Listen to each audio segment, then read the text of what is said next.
I said before, I'm a child of the 60s. It's when I came of age, it's when I made my art. It was the years I was at art school.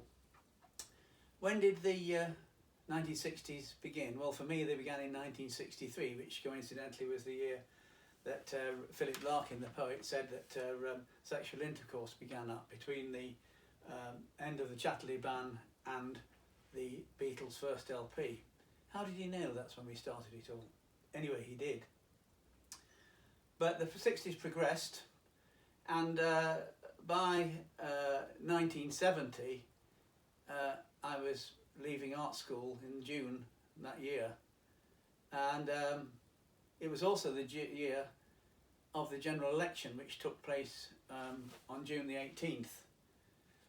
And everybody expected that the Labour government under Harold Wilson could get back in again. After all, it had been a Liberal government, and although he's much derided today, I think unfairly, because I think he was a great Prime Minister, not least because he kept us out of the Vietnam War under huge pressure from the Americans. In other words, he gave every support other than actual help. And anyway, we assumed, in fact all the polls assumed, that Labour would get back in with a thumping majority. The general election on June the 18th, 1970. And so I went off with my then girlfriend, who was Gillian Daniel at the Royal College of Art, who became a famous theatre designer.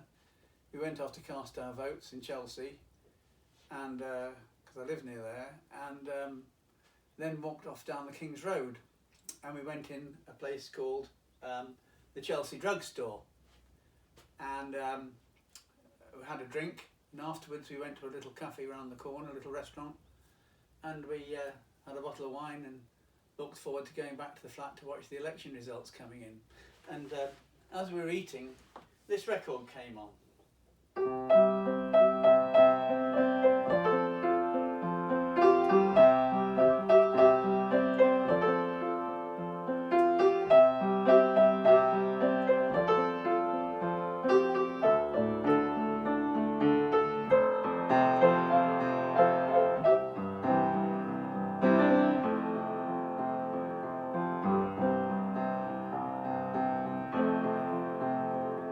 I saw her today at the reception, a glass of wine in her hand. I knew she was gonna meet her connection. At her feet was her footloose man. Now you can't always get what you want. You can't always get what you want. You can't always get what you want. But if you try sometime, you might find you get what you need.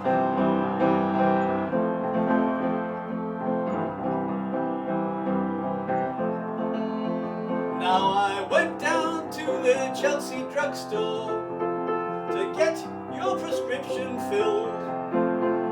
I was standing in line with Mr. Jimmy, and man did he look pretty ill.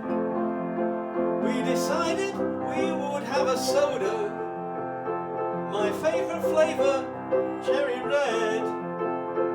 I sung my song to Mr. Jimmy, yeah, he said, one word to me, and that we was dead. Now you can't always get what you want. You can't always get what you want. You can't always get what you want.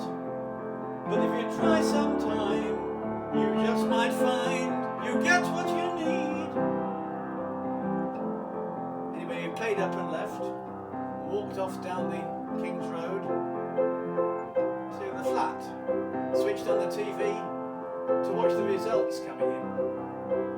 And we stayed up all night, and we cried most of the night, because it was clear fairly early on that Labour had lost, and we were going to get in a right-wing government. It was the end of the 60s, end of an era, end of a college for me. I had to go and find a job.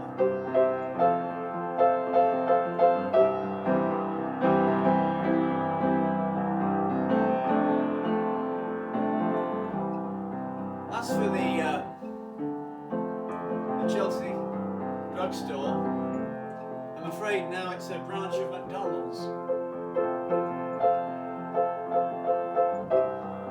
for this song? Well, in 2016, Donald Trump appropriated it, much to the annoyance of Mick Jagger, who said, "What's it got to do with you?" A drug song about Chelsea in 1969-70.